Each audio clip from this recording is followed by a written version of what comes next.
दोस्तों, पुरानी मान्यताओं के अनुसार रावण की नाभि में अमृत था। जब तक भगवान श्री राम ने रावण की नाभि में वार नहीं किया तब तक रावण की मृत्यु नहीं हुई। आज हम इस लेख के माध्यम से रावण की नाभि में अमृत कैसे आया, इसका आध्यात्मिक एवं वैज्ञानिक रहस्य जानेंगे। साथ ही यह भी समझेंगे कि वर्तमान समय में इस रहस्य का क्या महत्व है एवं यह जीव चराचर के लिए यह किस प्रकार उपयोगी व फायदेमंद है। आपने रामायण में यह भी सुना होगा कि रावण को अमरता का वरदान था। प्राचीन धर्म ग्रंथों एवं मान्यताओं के अनुसार रावण की नाभि में अमृत आरोपित किया गया था, जिसके कारण रावण अमर हो गया था। यही कारण है कि रावण को मारना कोई साधारण बात नहीं थी। लेकिन आपको यह जानकर हैरानी होगी कि रावण की नाभि में इस अमृत को स्थापित कैसे किया गया। आज हम इसी के बारे में बात करेंगे। दोस्तों, धर्म ग्रंथों के अनुसार एक समय की बात है, बाली और रावण के बीच युद्ध हुआ। इस युद्ध में रावण को अंदरूनी चोट लगी, जिससे कि लंकापति रावण बहुत ज्यादा बीमार पड़ गया था। रावण की इस स्थिति से मंदोदरी बहुत ज्यादा चिंतित हो गई और उसने मन ही मन में यह निर्णय लिया कि मैं महाराज रावण को अमर बना कर ही रहूंगी। यहीं से रावण की नाभि में अमृत की स्थापना का वृतांत शुरू होता है। मंदोदरी ने अपने पति को अमर बनाने के लिए अपने माता पिता की सहायता ली। मंदोदरी अपने माता पिता के पास पहुंची और उन्होंने अपनी सारी आपबीती बताई। इससे उसके माता पिता ने चंद्रलोक से अमृत कलश लाकर रावण को अमर करने की हाँ कर दी। लेकिन समस्या यह थी कि मंदोदरी के पास उड़कर के जाने की शक्ति नहीं थी।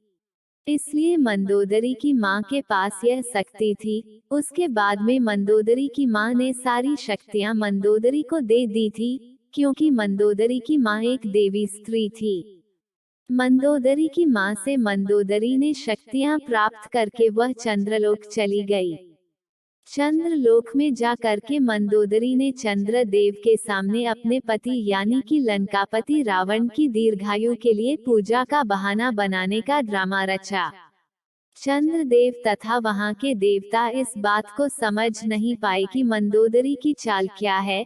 वैसे तो साधारण व्यक्ति इस अमृत कलश के कुंड को नहीं चुरा सकता, क्योंकि मंदोदरी के पिता द्वारा उसे स्वर्गलोक में स्थापित किया गया था, वह भी बहुत ही चमत्कारिक तथा विद्युत शक्तियों के द्वारा इस कलश को स्थापित किया गया था, जिससे कि कोई भी व्यक्ति इस नहीं ले जा सकता। यदि कोई व्यक्ति आकाश मार्ग से उड़कर भी आता है तो इसके नीचे से बहुत सारी विषैली गैसें निकलती है, जिससे किसकी मृत्यु हो जाती है, और यदि कोई व्यक्ति इसके पास चलकर जाए तो भी उसकी मृत्यु निश्चित होती है, क्योंकि इनके चारों ओर गर्म लावा निकलता रहता है। इसलिए सामान्य मनुष्य के लिए इस अमृत कलश को चुराना कोई साधारण बात नहीं थी। चंद्रलोक का एक नियम है कि चंद्रदेव साल में एक बार अश्विन मास की पूर्णिमा, शरद पूर्णिमा के दिन इस अमृत कलश को वहां से निकालते हैं तथा धरती वासियों के कल्याण के लिए कुछ बूंदे धरती पर गिराते हैं। अब मंदोदरी के सामने यह अच्छा मौका था, क्योंकि जिस दिन मंदोदरी गई थी उसके 2 दिन बाद ही पूर्णिमा थी।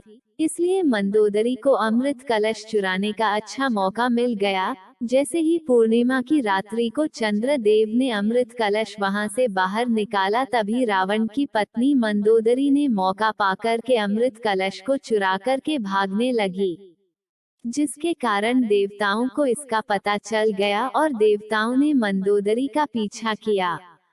पीछा करने पर मंदोदरी बहुत ज्यादा ही घबरा गई और उसने अमृत कलश को देवलोक में एक खिड़की में अमृत कलश को छोड़ दिया तथा उसमें से अमृत की कुछ बूंदे को अपनी अंगूठी में भर करके उसके ऊपर ग्रह का